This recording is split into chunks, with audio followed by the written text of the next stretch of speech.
As was mentioned, my name is Ronak Shah. I own the AI marketing strategy within Intel's Programmable Solutions Group, which is the FPGA division of Intel.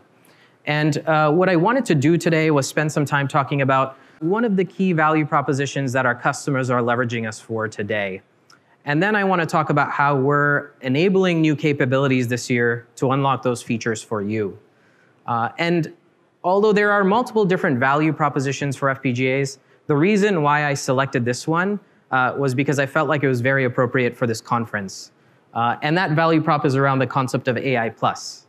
And what I mean by AI+ is as our customers, as you are implementing AI solutions, we're seeing that customers want to do more than just AI. That could be in the form of AI plus I/O ingest, AI plus pre-post processing, AI plus networking, to be able to implement their full solution. And this is where the flexibility of the FPGA fabric and the flexibility of the I/O truly enables you to deliver that solution. So what I wanted to do is go through 3 examples of work that's going on or work that has been implemented by our customers and how they're leveraging this concept of AI+.